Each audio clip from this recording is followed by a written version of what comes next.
In another tutorial, we talk a little bit more about how to make the actual connection of the Cloudy from your mobile device in more different ways. In our case, in this tutorial, what we're working on is to make the connection of the Supabase directly from Claude AI. The process actually is not that hard. So the first thing I'm going to be doing here is to open a new tab into my browser, and I'm going to try to look out for the Supabase. Now, the Supabase is a developer platform that can be helping you to start project with Postgres database authentication. So when you hit into the element that says start your project, it will be asking you, of course, to continue whether you want to have a GitHub account or with your SSO account. The most easiest solution that I can be focusing on is to make sure that I have made the connection of the GitHub with my actual GitHub account to make the authorization of the Supabase to make this process much more faster.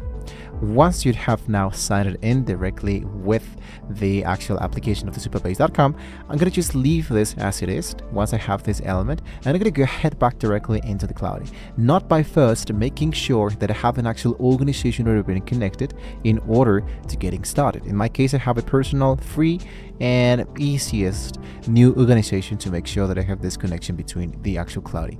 I'm going to head back directly inside the actual Cloudy, and I'm going to use exactly the same prompt that I use for these other applications, which is I wanted to connect and work with my, in this case I'm going to delete this and go for Supabase latest project. Let's get started. When you send this specific prompt, usually the Cloud is going to be looking out for connectors to make this connection much more faster. So as you can see, it has been correctly founded the actual Supabase connector.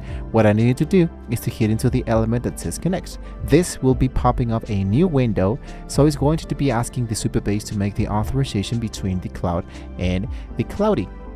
Well, in this case, the Supabase. That's the reason why it's going to be really important to sign in already into your actual Supabase before we actually continue with this element. So I'm going to go for authorize Cloudy so I can read and write. Really important to read and write depending on what actually you're aiming for.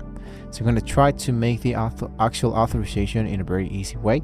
Make sure that you already have an actual new project already been generated. And once you finish with this element of the authorization, is going to be prompting to send you back directly into the Cloud application. Once you have this connection with the Supabase and the actual Cloud, it will be showing you something like this. Take you back to the desktop application. So what I need to do is to restart my Cloud application. So let's go back directly into the search tab. I'm going to go for Cloudy, and here's my actual connection already been installed. There we go. Now that I have access back directly into my Cloud, I'm going to head back into the chat section, the latest chat section that I choose, and you can see that Supabase is now connected. So therefore you can tell them use Supabase for this. And then of course it's going to be asking you once more to have access directly into the latest project or the workspace that you currently have available directly into the Supabase. So the process actually is not that hard. Always pick allowed into all the elements that you have connected, and basically you don't have to do absolutely anything else. Once you finish with this specific connection, what you can do is now to start asking for questions. For example, you're connected to the Supabase, here's your project. So let's go for help me get started and do something that I can do with my free version. There we go. And Cloud is going to be starting right away with my actual project. For example, let me check what's available into your project first.